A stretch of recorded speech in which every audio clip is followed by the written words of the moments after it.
Kepada sidang jemaat yang dikasihi Tuhan, saya mengucapkan selamat sore, shalom, salam sejahtera buat kita semua. Kiranya Tuhan Yesus Kristus tetap memberkati pertemuan ibadah kita pada sore hari ini. Sebelum lanjut dalam pemberitaan firman Allah, saya akan mengajak kepada kita semua melakukan satu pujian. Allah peduli. Banyak perkara yang tak dapat ku mengerti,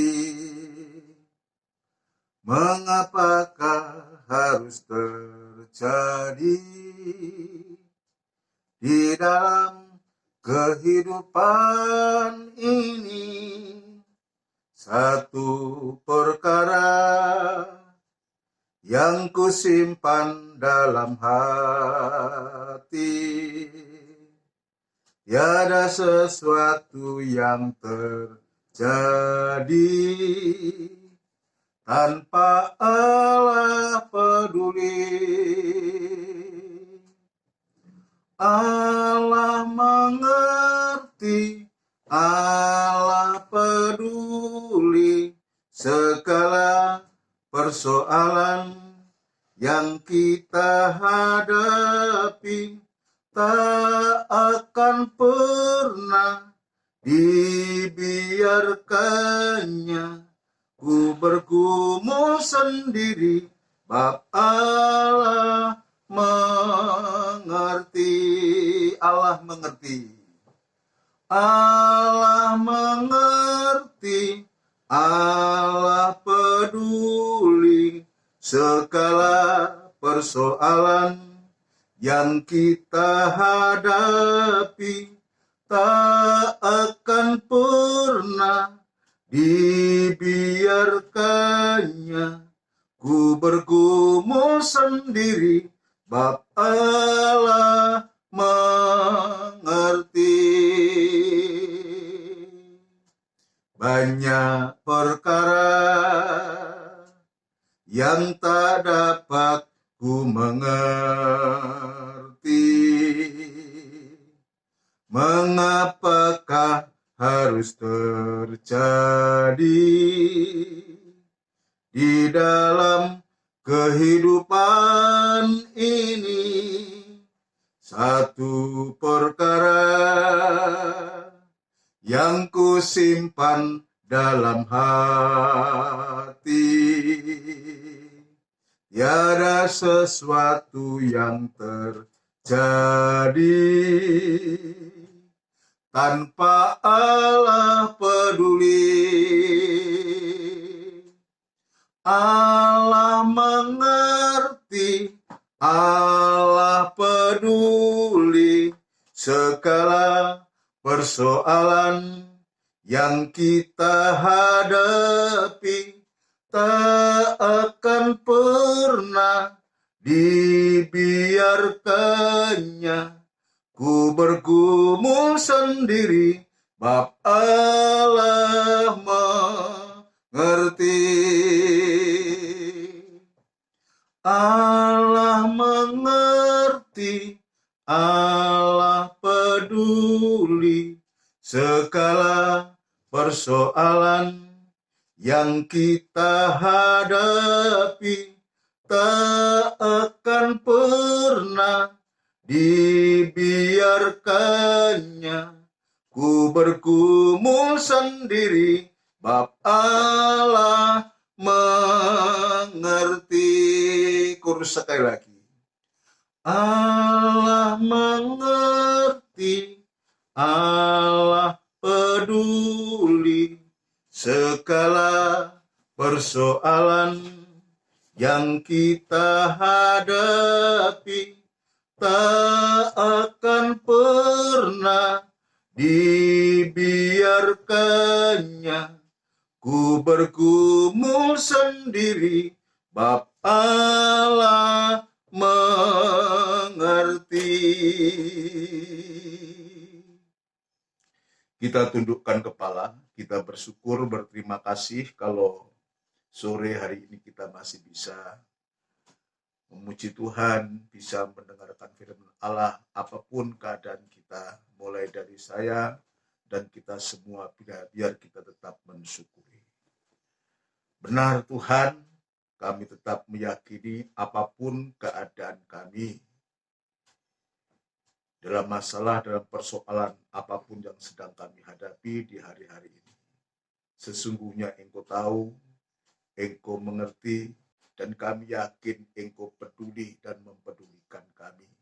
Dan kami juga tetap yakin jika kami mau datang kepadamu, pasti Engkau memberikan kelegaan kepada kami, memberikan sentosa kepada kami, memberikan damai sejahtera-Mu kepada kami Tuhan.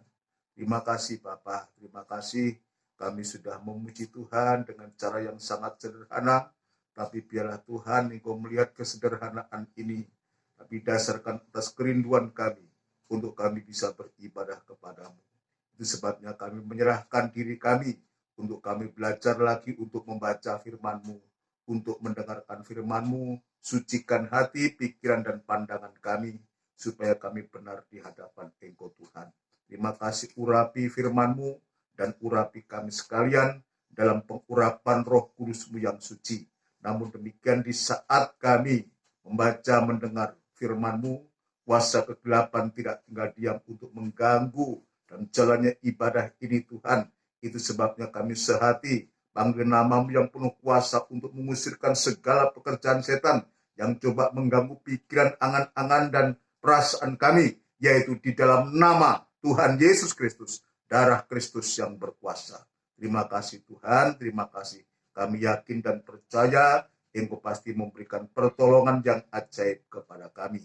Gereja-gereja lain yang bersamaan beribadah semacam di tempat kami, di tempat ini Tuhan, kami juga berdoa menyerahkan para hamba-hamba Tuhan, para gembala-gembala tugas pelayanan mereka dalam jam yang sama. Tuhan, dalam hari ini Tuhan, Engkau memberkati dimanapun mereka berada.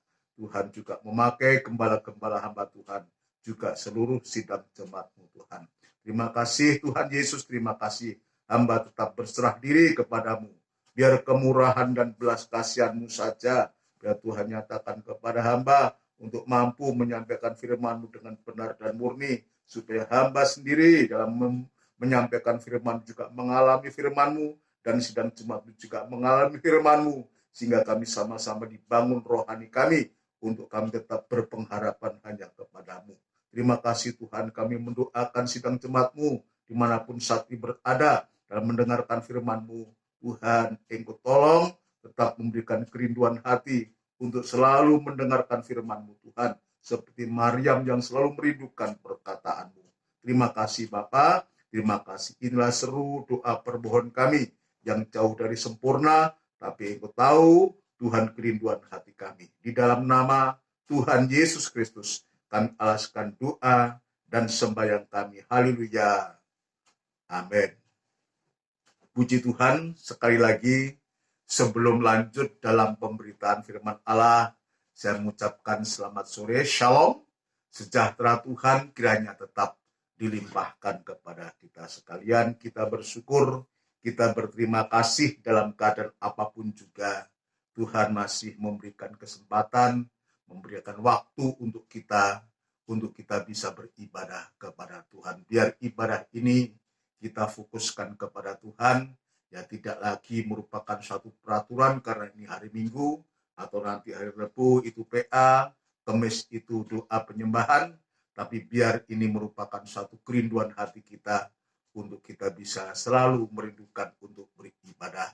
Inilah yang Tuhan juga inginkan kepada kita, sampai sewaktu-waktu kita bisa menyerahkan ya tubuh ini menjadi satu persembahan, ya tubuh yang hidup ini menjadi satu persembahan yang berbau harum di hadapan Tuhan, dan itulah yang Tuhan kehendaki, dan itulah firman Tuhan mengatakan ibadah yang sejati itu, sampai kita bisa sewaktu-waktu menyerahkan diri sepenuh kepada Tuhan. Jika di hari-hari ini kita juga masih dibawa oleh Tuhan dalam pergumulan, suatu menghadapi banyak hal, bukan hanya menghadapi sakit penyakit yang sedang mewabah ini, tapi kita juga banyak diperhadapkan dengan masalah-masalah yang tidak kalah pentingnya, terutama yang menyangkut rohani kita.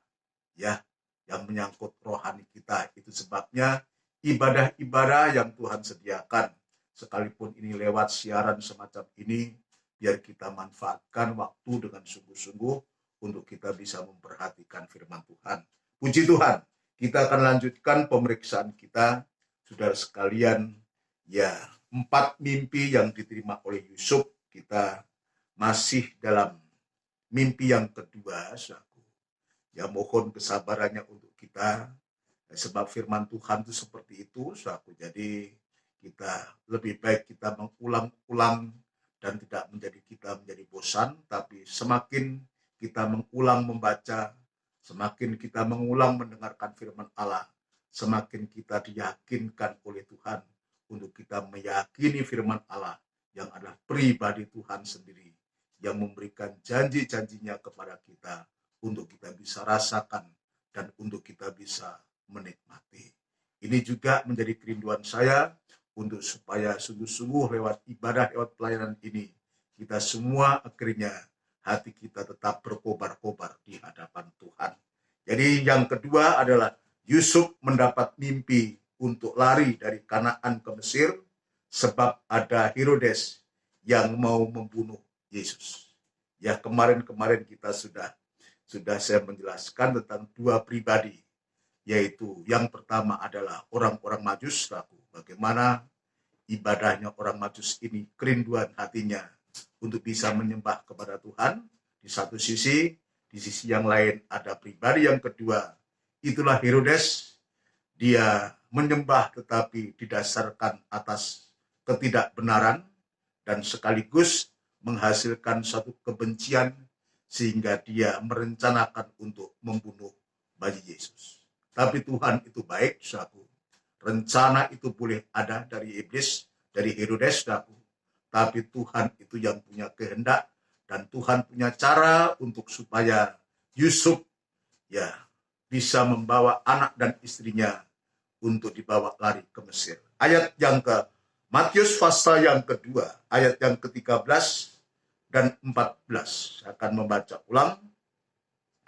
Setelah orang-orang Majus itu berangkat, nampaklah malaikat Tuhan kepada Yusuf dalam mimpi dan berkata, "Bangunlah, ambillah anak itu serta ibunya, larilah ke Mesir dan tinggallah di sana sampai aku berfirman kepadamu, karena Herodes akan mencari anak itu untuk membunuhnya." Maka Yusuf pun bangunlah, diambilnya anak itu serta ibunya malam itu juga, lalu menyingkir ke Mesir. Ya, saat ini, hari Minggu ini, raya ini, saudaraku, saya akan masuk kepada ya bagaimana mimpi itu yang sudah diterima oleh Yusuf, dan Yusuf sangat merespon mimpi itu, dan Yusuf segera untuk melakukan mimpi itu, untuk supaya sungguh-sungguh, saudaraku, ya rencana iblis itu bisa dipatahkan karena tindakan Yusuf ini begitu respon, begitu peka, dan dia langsung untuk bertindak untuk membawa Yesus dan Maria istrinya itu menuju ke Mesir. Jadi kalau kita melihat cerita ini, ya seolah yang lalu saya mengatakan seolah kok Tuhan itu membawa lagi ke Mesir. Tetapi ada hal yang menjadi suatu pelajaran buat kita, sekalipun nenek moyang dari Yusuf ini punya pengalaman yang pahit terhadap negeri Mesir ini. Ketika Fir'aun ya berkuasa di zamannya Musa, begitu keji juga seperti Herodes, juga mengadakan suatu pembunuhan anak-anak saudara sekalian yang dilahirkan oleh perempuan-perempuan Ibrani. Tetapi tidak membuatkan ciut nyali dari Yusuf ini untuk bisa melakukan firman Allah. Perintahnya jelas. Bangunlah, ambillah anak itu serta ibunya, dan larilah ke Mesir, dan tinggallah di sana. Ini perintah. Ya, ini perintah yang diterima oleh Yusuf. Dan dari cerita ini kita mengambil satu pelajaran, maka Yusuf tidak menunggu lama. Dia segera berkemas untuk dia melakukan perintah itu dengan segera, dan dia mengambil anak dan ibunya malam itu juga lalu menyingkir ke Mesir. Ya, dan kita tahu bahwa sedangkan Israel ke Kanaan itu memakan waktu yang begitu lama. Saat itu memang ada rencana Tuhan, tapi sekarang dari Kanaan, maka Yusuf bersama Yesus dan Maryam harus ke negeri Mesir.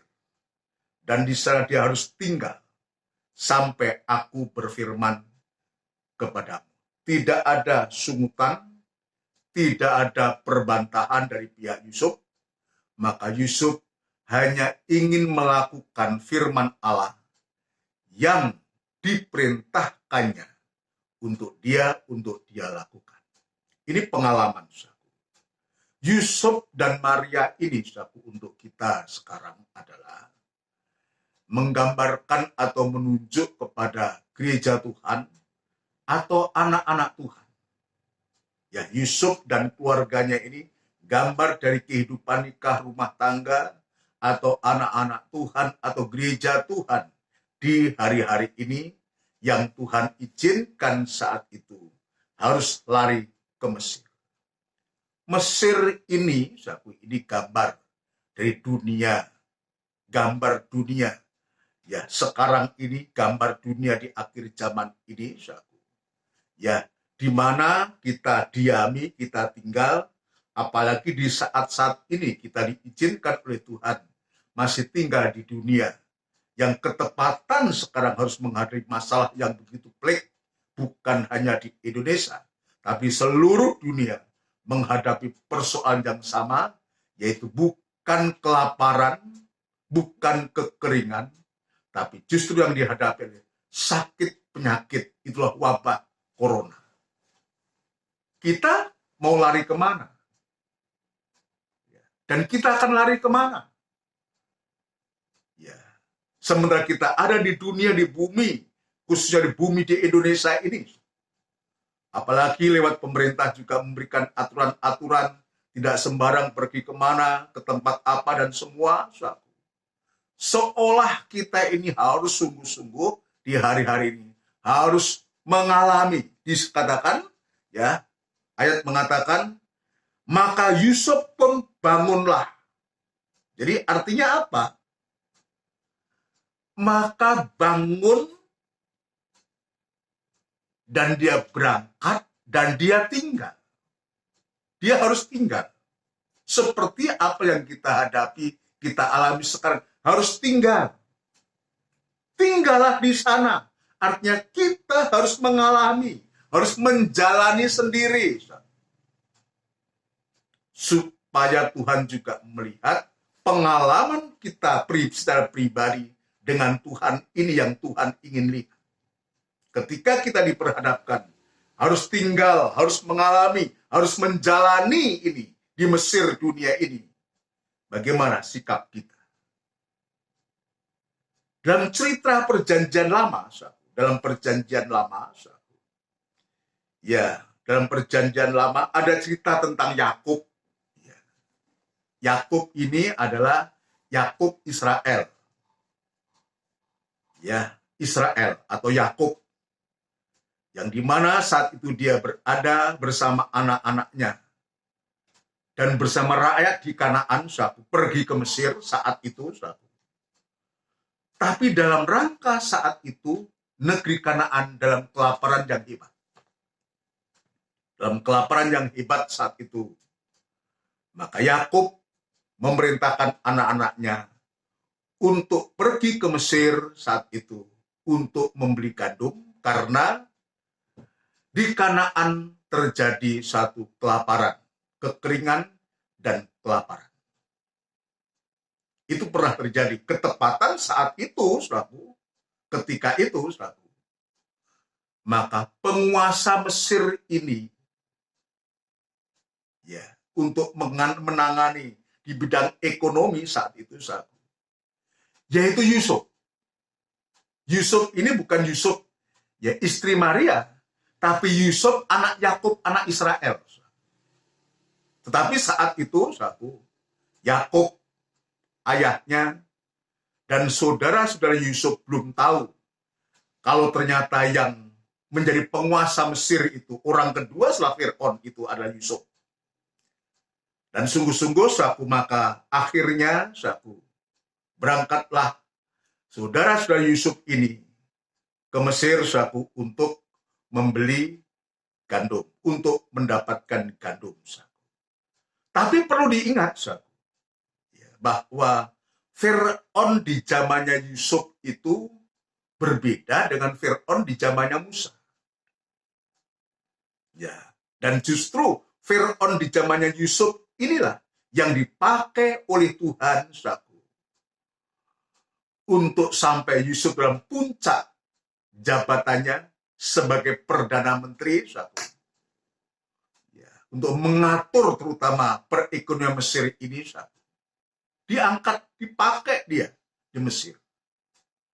Ya, dan ceritanya sedikit, ketika Yusuf ini memperkenalkan dirinya kepada saudara-saudaranya, ada hal yang luar biasa yang kita pelajari.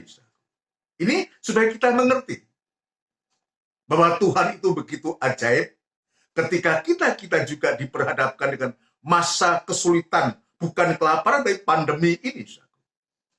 Maka Tuhan saat itu mengutus, memakai Yusuf ini untuk mendahului semuanya itu, untuk supaya bisa mengatur segala sesuatunya. Coba kita akan sedikit membaca dalam kitab Kejadian. Nanti kita bandingkan. Kitab Kejadian dari pasal 42. Kejadian pasal yang ke-42.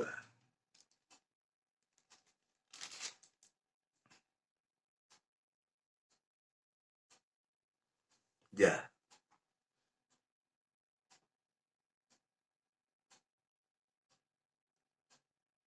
Ayat yang pertama. Setelah Yakub mendapat kabar bahwa ada gandum di Mesir, ini dia berada di Kanaan, berkatalah ia kepada anak-anaknya, "Mengapa kamu berpandang-pandangan saja?"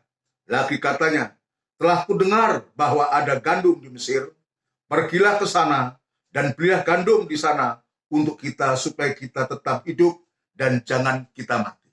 Saat itu Yakub belum tahu dan tidak tahu kalau yang menjadi kuasa atas Mesir itu adalah anaknya, itulah Yusuf. Lalu pergilah 10 orang saudara Yusuf untuk membeli gandum di Mesir ini. 10 orang itu tanpa Benyamin. Benyamin nggak boleh pergi. Ya, 11 Benyamin, jadi anak Yakub itu 12, 11 Benyamin dan 12 Yusuf. Lalu pergilah 10 orang saudara Yusuf untuk membeli gandum di Mesir. Tetapi Yakub tidak membiarkan Benyamin, adik Yusuf, pergi bersama-sama dengan saudara-saudaranya, sebab pikirnya jangan-jangan ia ditimpa kecelakaan nanti. Jadi di antara orang yang datang membeli gandum terdapatlah juga anak-anak Israel, sebab ada kelaparan di tanah Kanaan. Dia datang ke Mesir, setelah sampai sana beberapa saat, sampai yang kedua kali, maka di sana, saudara sekalian, setelah dia bertemu, singkat kata, maka Yusuf dia mengatakan kepada saudara-saudaranya. Ya. Pasal yang ke-45. Ini setelah berjumpaan saudara saya Yusuf dengan Yusuf.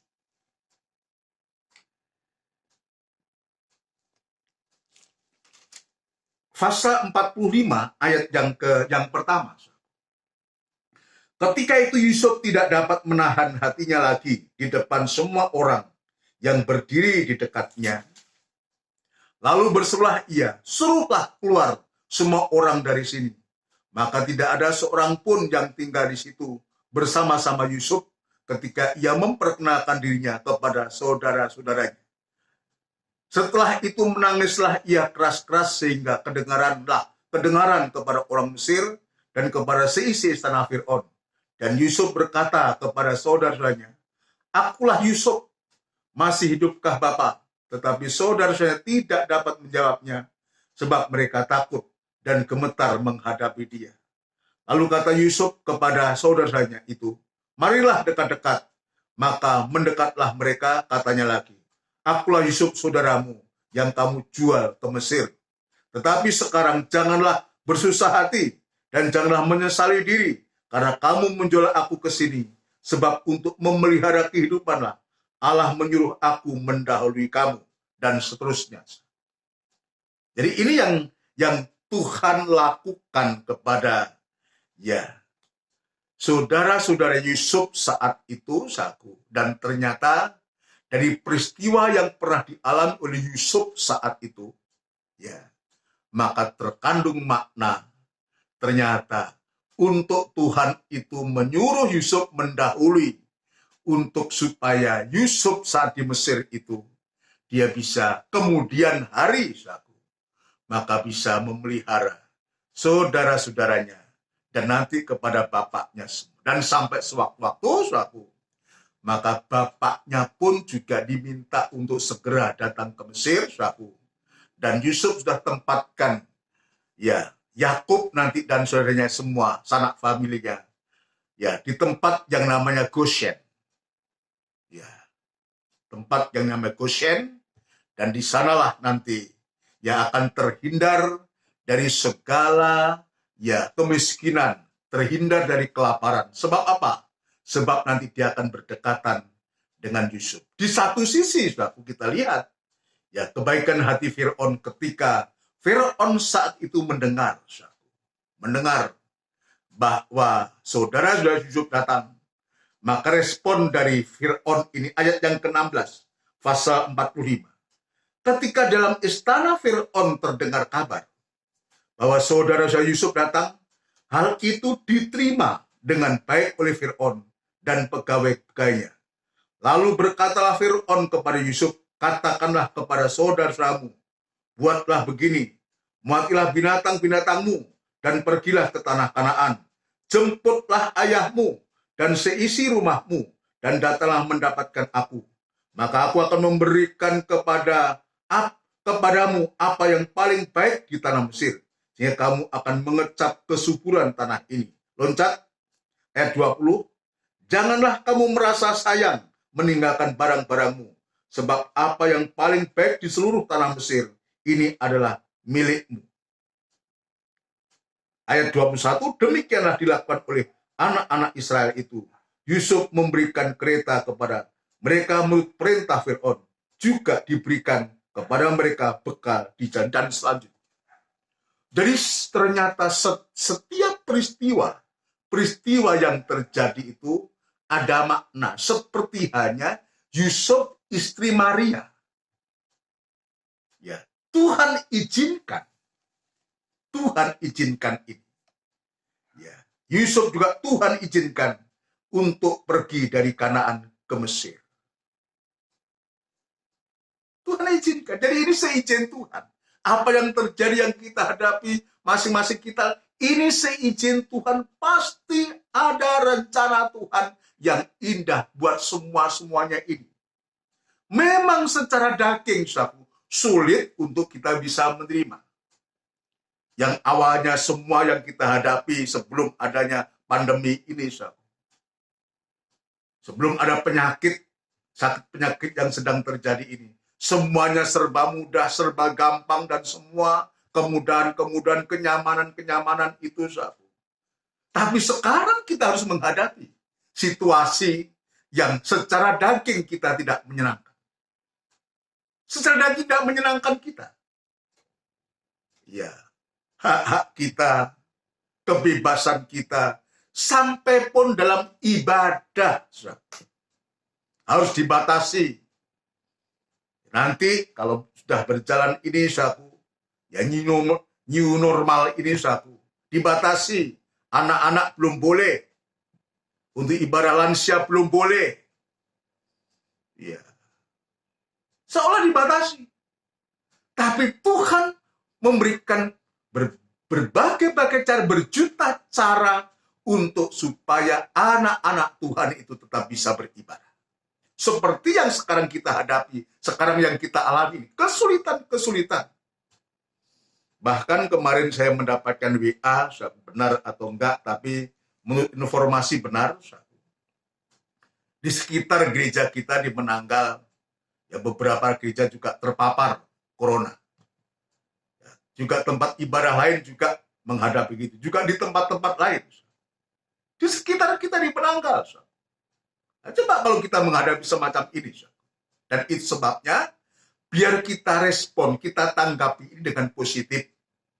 Untuk kita juga tidak takut secara berlebihan, tapi kita hadapi, kita serahkan semua kesulitan-kesulitan sudah di depan mata. Bagaikan kita tinggal di Mesir, seperti Yusuf dan Maria, dan Yesus tinggal di Mesir. Harus tinggal di Mesir.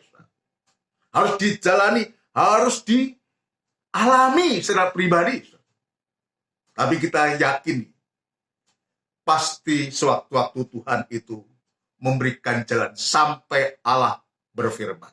Sampai Tuhan berkehendak untuk supaya kita bisa mengalami secara pribadi. Seperti Ayub mengatakan, sekarang aku tidak lagi kata orang. Tapi sendiri ada pengalaman. Ini juga yang menjadi satu nasihat buatku, buat kita semua.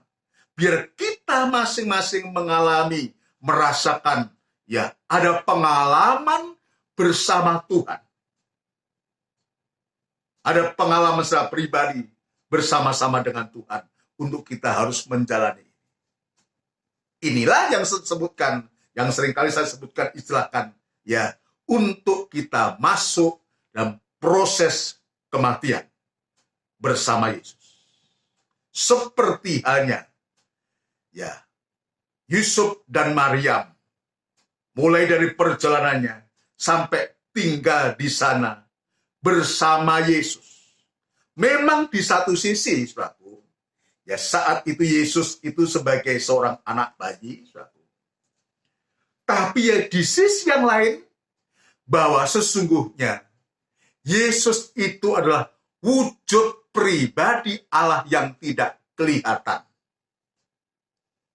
Di satu sisi, dia seorang bayi, anak Yusuf dan Maria, tapi di sisi yang lain dia adalah pribadi Allah yang tidak kelihatan, yang wujudnya adalah pribadi Yesus. Artinya apa? Artinya adalah bagi kita, ketika kita menghadapi proses kematian ini, kalau proses kematian itu bersama Yesus, puji Tuhan. Kalau satu dalam kematiannya bersama Kristus, nanti sewaktu-waktu sampai Allah itu berfirman, maka Tuhan gantikan proses kematian itu menjadi yang namanya kebangkitan. Ada saatnya. Kita tinggal menunggu saat Tuhan berfirman. Tuhan mengalihkan dari proses kematian itu menuju proses kebangkitan. Nanti akan kita periksa. Tapi sekarang kita lanjutkan.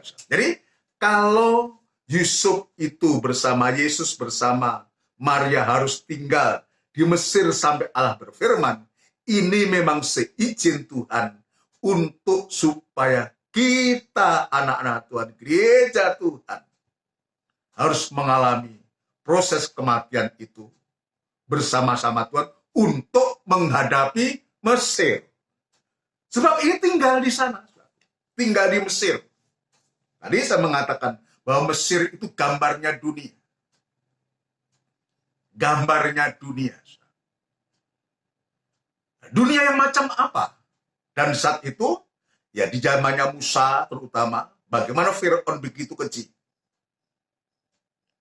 Ya.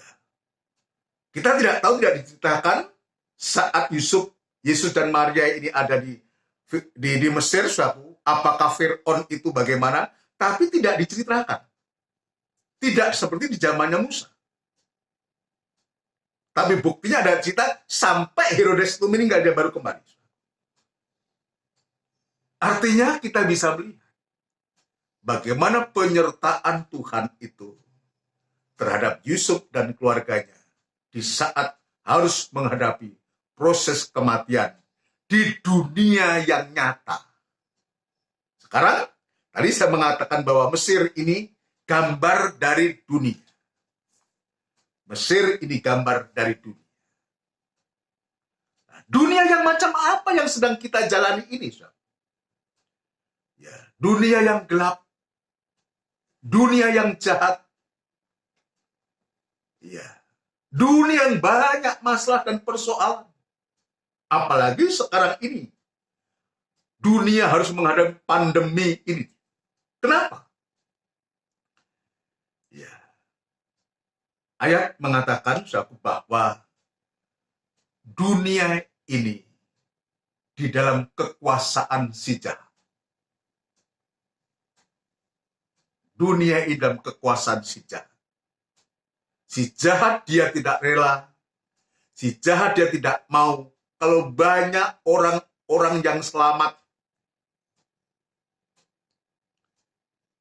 Orang-orang berusaha menjadi benar, mendapatkan kebenaran. Dia tidak mau. Dia ingin supaya dunia dan segala isi dalam kekuasaan dia. Dan dia menguasai. Seperti hanya apa yang sedang kita hadapi di hari-hari ini. Ini tidak lepas daripada kuasa jahat yang ingin menguasai dunia dan segala isinya. Dalam 1 Yohanes pasal yang kelima, saya ingin menunjukkan kepada kita semua. 1 Yohanes, suratan 1 Yohanes pasal yang kelima. 1 Yohanes pasal yang kelima, ayat yang ke-19. Ayat yang ke-19.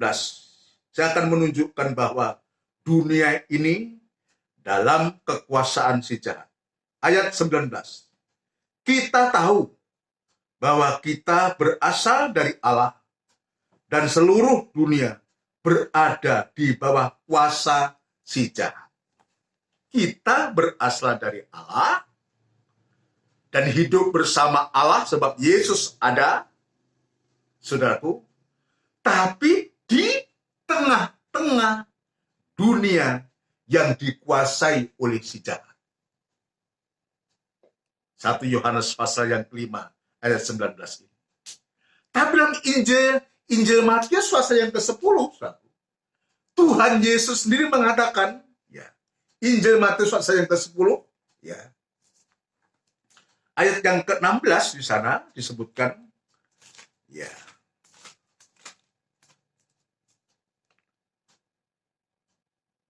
Injil Matius pasal yang ke-10 ayat 16.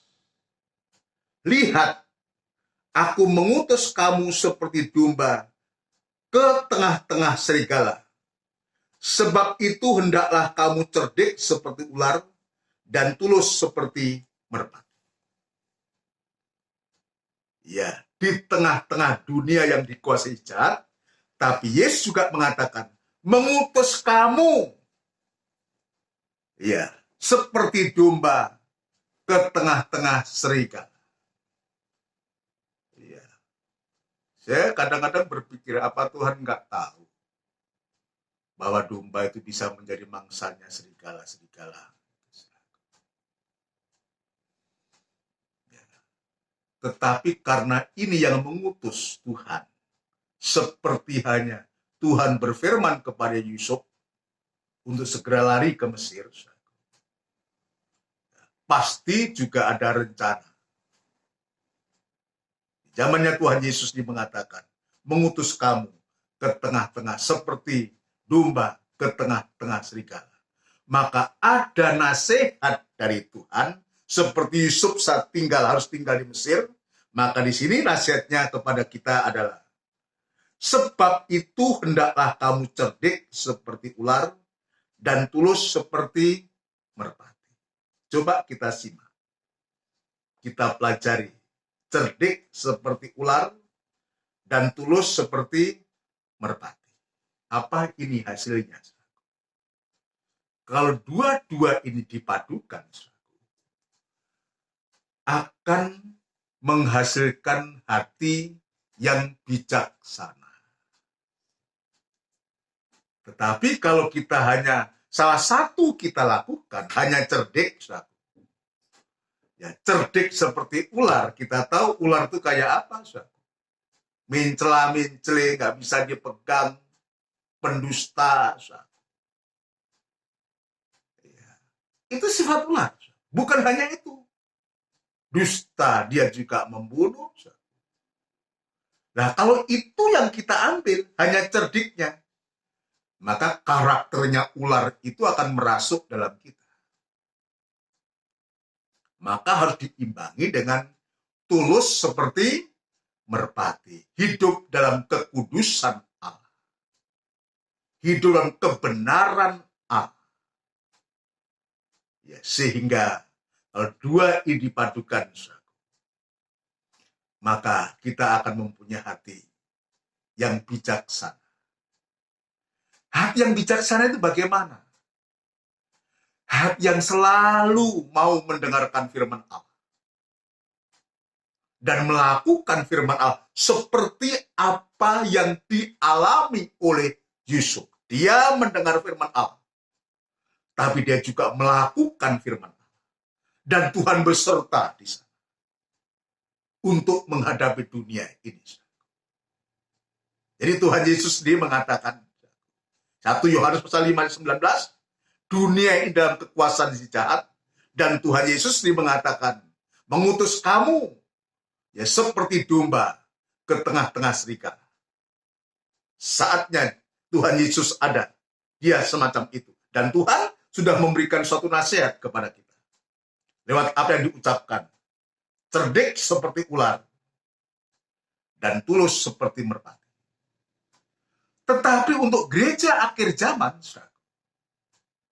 yang digambarkan kepada 7 sedang jemaat di Asia Kecil, salah satu sedang jemaat dari 7 jemaat itu, itulah sidang Pergamus. Sidang Pergamus, Tuhan juga izinkan jemaat ini juga mengalami pengalaman yang sama. Mengalami hal yang sama. Wahyu fase yang kedua. Wahyu fase yang kedua, sidang jemaat Pergamus ini, jemaat yang ketiga. Efesus, Smyrna, dan Pergamus. Jemaat yang ketiga. Coba kita simak. Ya, jika Tuhan berkehendak nanti kita akan lanjutkan di PA ini. Ya, seberapa yang kita bisa dapatkan, nanti kita ambil kesimpulannya, apa yang harus kita hadapi, apa yang harus kita lakukan. Kita baca ayat yang ke-12. Wahyu pasal 2 ayat yang ke-12. Dan tuliskanlah kepada malaikat jemaat di Pergamus. Inilah firman dia yang memakai pedang yang tajam dan bermata dua. Dia tampil ya dengan pedang yang tajam dan bermata dua. Aku tahu di mana engkau diam. Ini kalimat ini perhatikan. Ini hampir sama. Ya, seperti Tuhan juga tahu di mana Yusuf itu tinggal. Untuk gereja di akhir zaman ini, kita juga ditunjukkan bagaimana digambarkan Pergamus ini. Aku tahu di mana engkau diam, yaitu di sana, di tempat tahta iblis. Sama dengan domba-domba di tengah-tengah serigala. Ini di tengah-tengah tahtanya iblis. Coba kita bisa merenungkan, kita bisa memikirkan. Begitu hebatnya. Tapi apa yang Tuhan perlihatkan kepada kita? Yaitu di sana, di tempat tahta iblis. Dan engkau berpegang kepada namaku. Ini yang Tuhan tunjukkan kepada kita untuk kita belajar dari sidang jemaat Pergamus ini.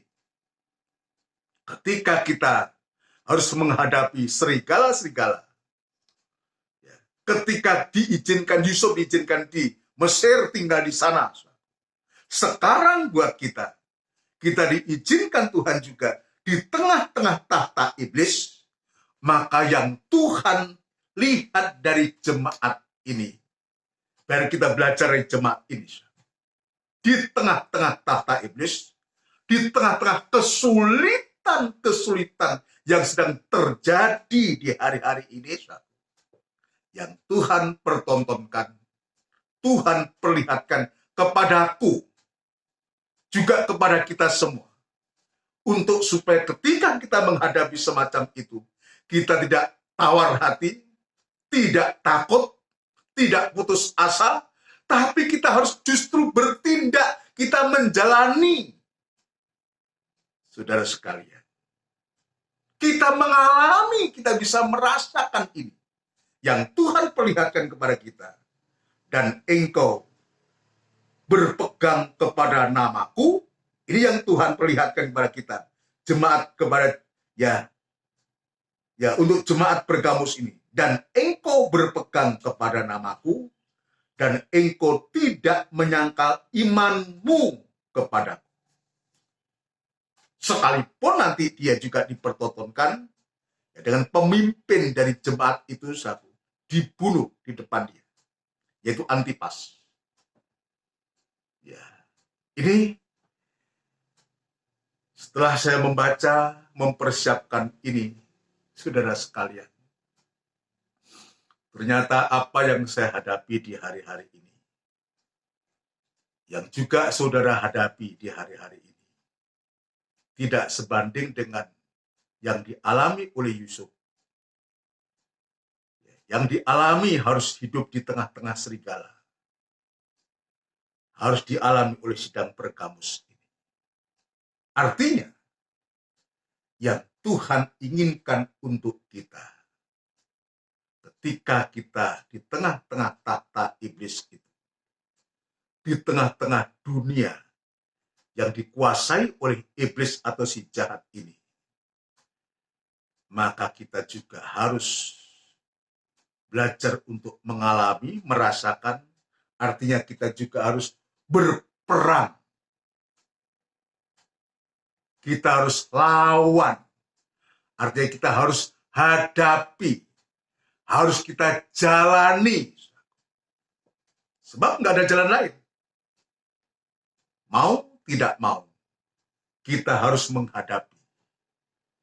Suka atau tidak suka, kita harus mengalami. Tapi yang perlu diingat adalah bahwa Tuhan itu tahu. Aku tahu di mana engkau diam. Yesus tahu. Pribadi Allah dalam Yesus tahu. Yusuf berada di Mesir. Harus dia jalani. Sekarang juga Tuhan tahu apa yang sedang gereja alami. Yang kita alami bersama. Kesulitan-kesulitan ini.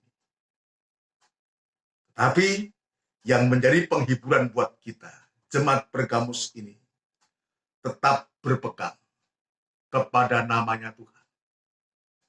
Artinya dia tidak menyangkal kepada Tuhan. Harus berperang, harus ada pengalaman secara pribadi dengan Tuhan. Dan proses kematian yang Tuhan juga izinkan harus kita alami. Hasilnya apa? Kalau kita masuk dalam proses yang Tuhan tunjukkan ini,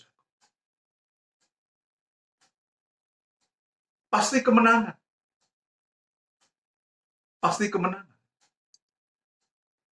Ya, saya ingin juga ingatkan, saudaraku, yang kita hadapi di hari-hari ini, saudaraku, bukan manusia, bukan darah dan daging, saudaraku.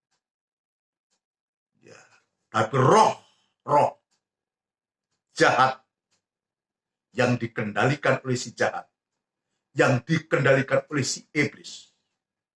Kalau Pergamus, kendati pun kehidupan gereja sedang jemaat Pergamus di tengah-tengah iblis saat itu. Tadi saya mengatakan satu hal yang kita bisa lihat dia tidak menyangkal. Tidak, ya. Dan engkau berpegang kepada namaku, dan engkau tidak menyangkal imanmu kepada. Sama. Sama. Yang kita hadapi di hari-hari. Itu sebabnya kepada kita. Maka Tuhan tunjukkan untuk kita bisa menghadapi itu semua. Maka Tuhan tunjukkan untuk kita bisa berperang, untuk kita bisa menghadapi itu. Yaitu dalam Efesus pasal yang ke-6. Efesus pasal yang ke-6 kita akan membaca. Efesus pasal yang ke-6. Ini ayat tidak asing, tetapi bukan kita baca sebagai kebiasaan. Ya, tetapi kita lihat mulai ayat yang ke-10. Nanti kita akan lihat lanjutannya. Akhirnya, Efesus 6 ayat yang ke-10. Akhirnya, hendaklah kamu kuat di dalam Tuhan, di dalam kekuatan kuasa-Nya. Jadi diawali ayat yang ke-10, hendaklah kamu kuat di dalam Tuhan. Artinya, kita tetap berpegang kepada nama Tuhan dan tidak menyangkal iman kita kepada Dia. Iman kita tidak menyangkal Dia. Ini.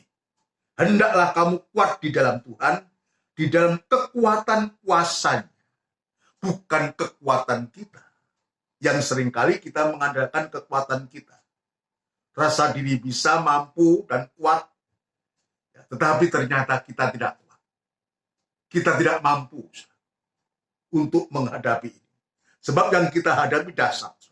Tapi terima kasih kalau Tuhan lewat ayat ini mengingatkan Paulus kepada jemaat Efesus, akhirnya hendaklah kamu kuat di dalam Tuhan, di dalam kekuatan kuasa-Nya.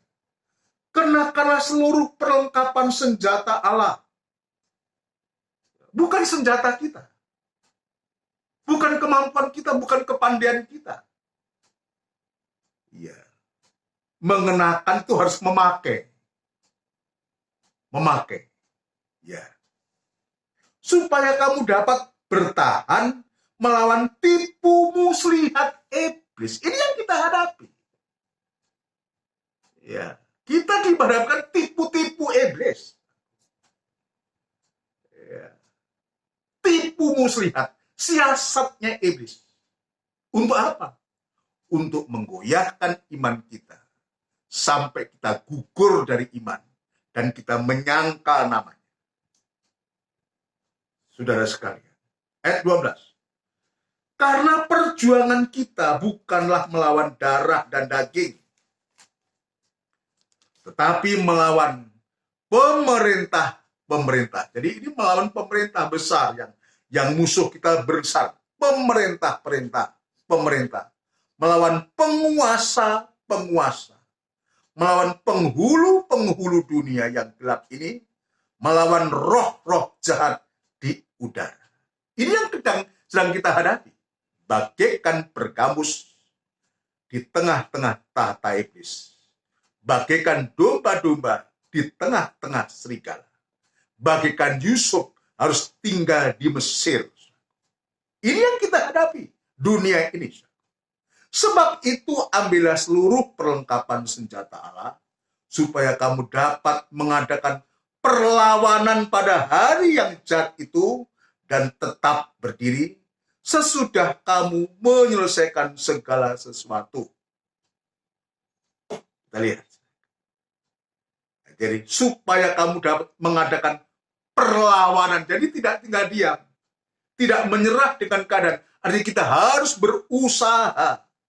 Ketika kita menghadapi situasi yang pelik, yang sulit. Seperti Pergamus. Ya, seperti contoh-contoh yang sudah saya kemukakan tadi. Harus ada satu tindakan. Harus ada satu perlawanan. Kita tidak menyerah dengan keadaan yang terpuruk ini. Kita hadapi. Ya. Jadi berdirilah tegap, berikat pinggangkan kebenaran, dan berbaju sirahkan keadilan. Kakimu berkasutkan kerelaan untuk memberitakan Injil. Dan seterusnya. Dan yang ke-18, Dalam segala doa dan permohonan, berdoalah setiap waktu dalam roh, dan berjaga-jagalah dalam doamu itu dengan permohonan yang tak putus-putusnya untuk segala orang kudus, juga untuk aku, ini Paulus, supaya kepadaku, jika aku membuka mulutku, dikaruniakan perkataan-perkataan yang benar, agar dengan keberanian aku memberitakan rahasia Injil. Dan seterusnya. Ini yang disampaikan oleh Paulus.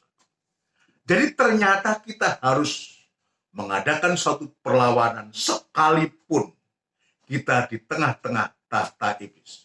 Sekalipun dunia yang dikuasai oleh si jahat. Biar kita gunakan.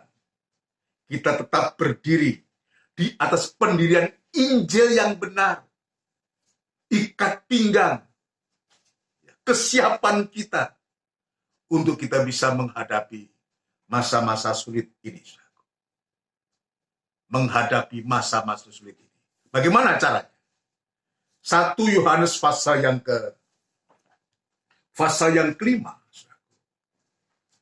Fase yang kelima, menghadapi dunia yang dikuasai oleh iblis ini. Fase yang kelima.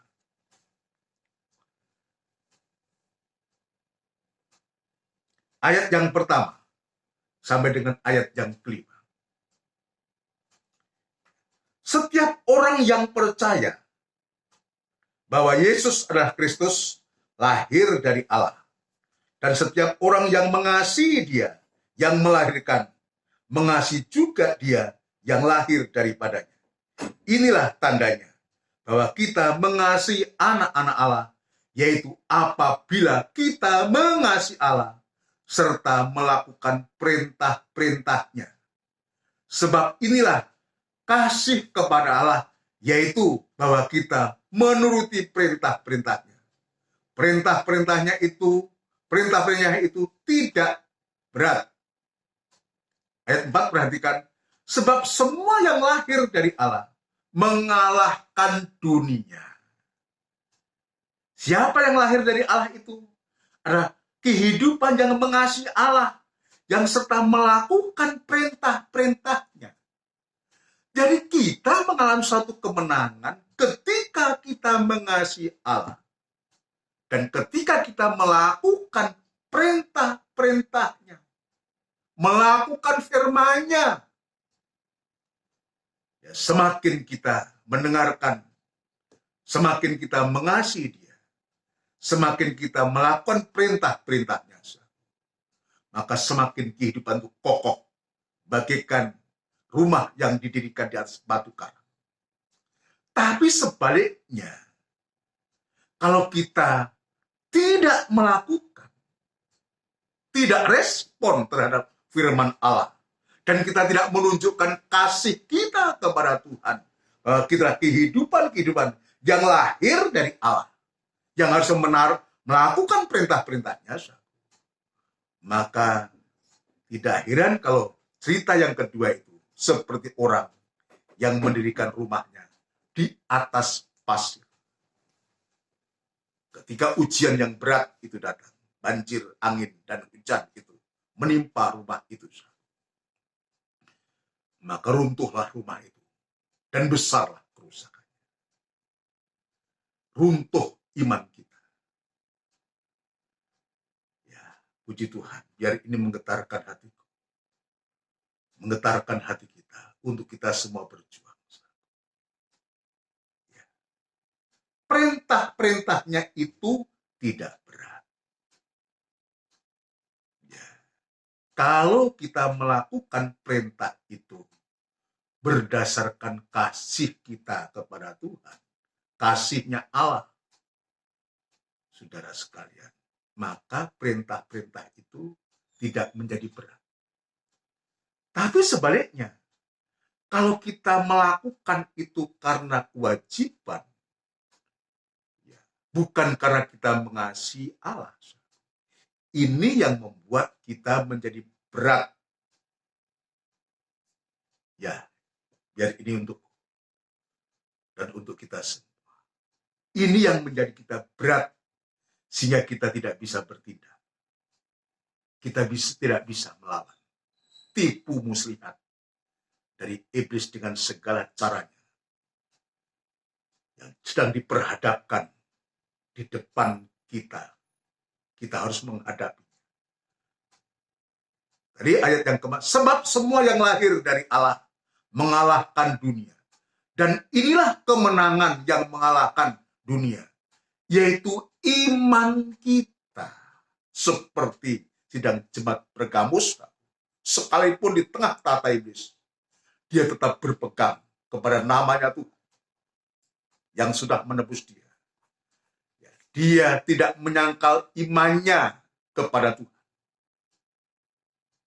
yaitu iman kita yang bisa mengalahkan. Siapakah yang mengalahkan dunia selain daripada dia yang percaya bahwa Yesus adalah anak Allah? Ini yang Tuhan perlihatkan kepada kita. Biarlah iman kita ini bukan iman yang katanya orang,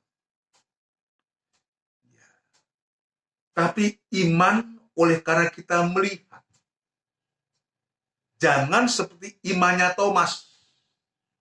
Dia melihat baru percaya. Tapi Tuhan Yesus mengatakan, berbahagialah kamu, sekalipun tidak melihat kamu percaya. Kita secara pribadi, secara fisik tidak melihat Tuhan Yesus lagi. Tapi iman yang ada dalam hati kita kepada Yesus Kristus inilah yang harus kita praktekkan, kita alami. Tadi saya mengatakan, tidak katanya orang. Itu sebabnya kenapa Tuhan izinkan Yusuf harus lari ke Mesir dan tinggal di sana. Tuhan izinkan domba-domba ke tengah-tengah serigala. Tuhan izinkan Pergamus di tengah-tengah tahtanya iblis. Untuk supaya iman kita, bukan kita beriman, iman yang didasarkan atas firman. Iman yang kita peroleh dari mendengar firman Allah. Yaitu adalah firman yang dipraktekkan. Bangunlah Yusuf dan membawa anak dan istri. Inilah iman yang disertai dengan perbuatan iman. Maka di sana Tuhan pasti akan memberikan suatu pertolongan yang ajaib. Mari saudara sekalian, lewat firman Allah ini Tuhan izinkan untuk kita harus mengalami. Bagikan Yusuf harus tinggal di Mesir. Bagikan kehidupan kita sekarang ini harus menghadapi dunia yang dikuasai setan ini. Bagikan di tengah-tengah tata iblis. Tapi satu hal pesan, ya khususnya sedang jemaat Pergamus ini, apapun keadaan kita, biar kita tetap berpegang kepada namanya dia. Dan tetap beriman hanya kepada Yesus saja. Dia tahu. Ya, dia tahu apa yang sedang kita hadapi. Ya. Dia juga mengerti. Tapi dia juga peduli untuk memberikan pertolongan kepada kita. Puji Tuhan. Mari kita akan melakukan satu pujian lagi. Yang tadi betapa Tuhan itu sangat peduli terhadap kita. Banyak perkara yang tak dapat ku mengerti. Mengapakah harus terjadi di dalam kehidupan ini? Satu perkara yang ku simpan dalam hati, tiada sesuatu yang terjadi tanpa Allah peduli. peduli. Allah mengerti, Allah peduli segala persoalan yang kita hadapi. Tak akan pernah dibiarkannya ku bergumul sendiri, sebab Allah mengerti. Allah mengerti, Allah peduli segala persoalan yang kita hadapi. Tak akan pernah dibiarkannya ku bergumul sendiri, bab Allah mengerti.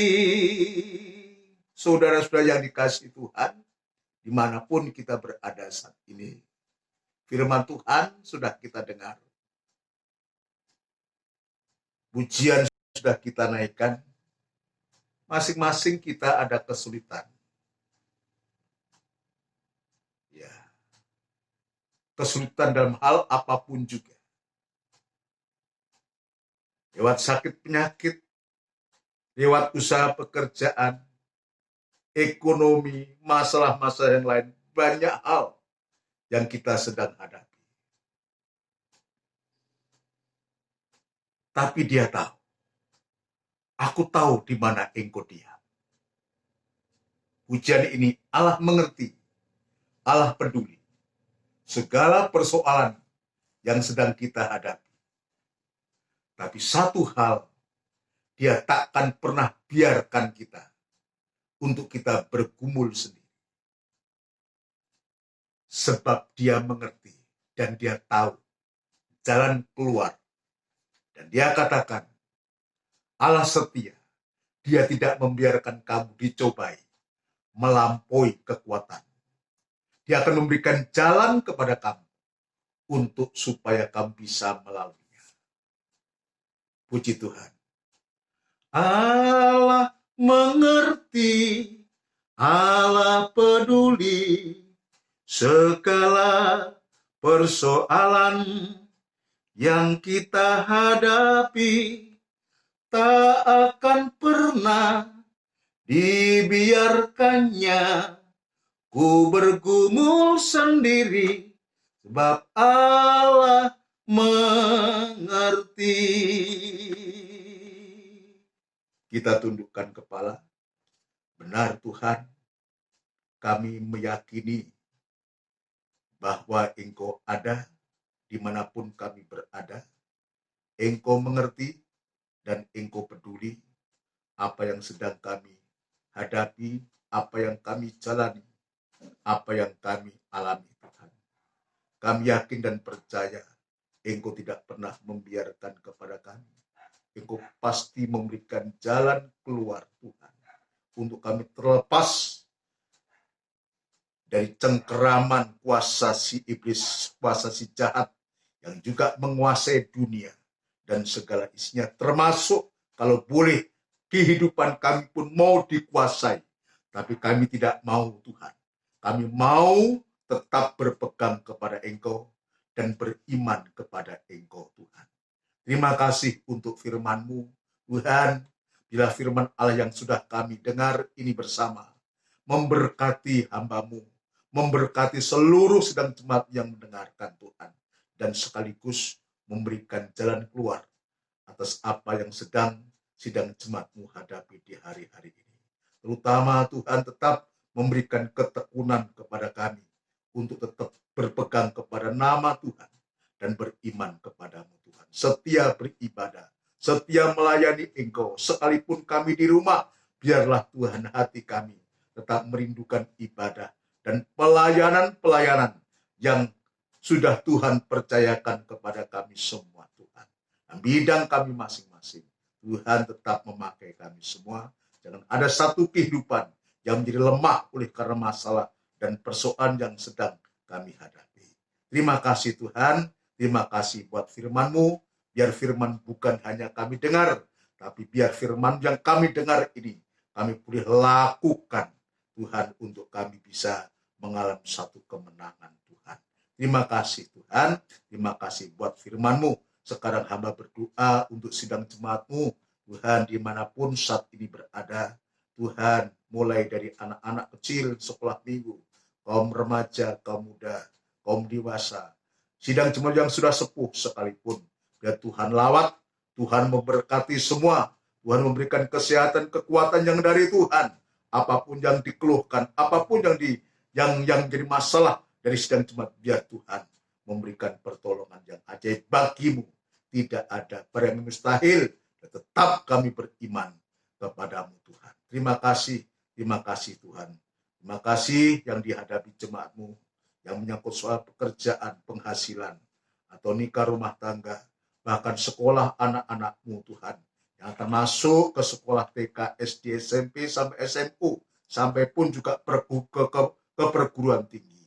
Biar Tuhan Engkau membuka jalan, memberikan kemudahan-kemudahan, segala pembiayaan yang dibutuhkan. Biar Tuhan dalam saat yang sulit sekarang ini Tuhan, biar tetap Tuhan membuka jalan, Tuhan memberikan kemudahan, dan Tuhan memberikan berkat-Mu, supaya sungguh-sungguh Tuhan, anak-anak-Mu merasakan pembelaan yang dari Engkau Tuhan, di masa yang sulit ini, untuk kami tetap beriman kepada-Mu. Terima kasih Tuhan. Yang lemah, biar Tuhan ingat, kuatkan. Yang sakit Tuhan jamah. Namun demikian, kuasa kegelapan yang coba mengganggu, merintangi, bahkan menggoyahkan iman kami. Kami sehati untuk panggil nama-Mu yang penuh kuasa, mengusirkan segala pekerjaan setan, yaitu dalam nama Tuhan Yesus Kristus. Darah Kristus yang berkuasa. Saudara-saudara yang bekerja di luar kota, bahkan di luar pulau yang jauh dari keluarganya, biar Tuhan tetap jaga pelihara mereka sekalian. Tuhan, keluarga yang ditinggalkan, Tuhan juga jaga pelihara. Dan kembali bersama keluarga dengan sukacita, dan nama Tuhan dipermuliakan. Sekarang ibadah-ibadah kami Tuhan, tetap kami serahkan ke tangan-Mu. Biar Tuhan yang mengatur segala sesuatunya. Biarlah Tuhan tetap memberikan hati kami rindu kepada Engkau Tuhan. Terima kasih Tuhan Yesus, terima kasih. Kami juga berdoa gereja-gereja di sekitar kami, di GKGM ini yang terpapar corona atau tempat-tempat ibadah yang lain. Biar Tuhan juga menolong Tuhan. Engkau campur tangan kepada semua, kepada umat-Mu khususnya, umat-umat ketebusan-Mu bisa kembali beribadah kembali Tuhan. Terima kasih Tuhan, terima kasih. Berikan kesehatan, kekuatan tubuh kami, untuk kami bisa menghadapi sakit penyakit apapun juga. Terima kasih Tuhan, bangsa dan negara kami yang kami cintai, Republik Indonesia ini Tuhan. Kami doakan selalu, mulai dari pemimpin bangsa kami, Bapak Presiden, Wakil Presiden, para Menteri Kerja, juga jajaran pejabat negara, dari tingkat pusat sampai daerah-daerah, sampai di dusun-dusun sekalipun. Biar Tuhan Engkau memakai, memberikan hikmat marifat untuk memimpin bangsa kami ini Tuhan, dengan hati yang bijak, hati yang takut kepada Engkau Tuhan. Terima kasih Tuhan, terima kasih. Jauhkan daripada kerusuhan, jauhkan daripada keributan, jauhkan dari apapun juga, tapi berikan damai sejahtera-Mu Tuhan untuk bangsa kami, sekalipun dalam keadaan semacam ini. Terima kasih Tuhan, terima kasih. Sementara kami akan beristirahat, sementara kami mungkin dalam kegiatan yang lain, Tuhan kami serahkan kehidupan kami, tubuh, jiwa, dan roh kami ke tangan-Mu.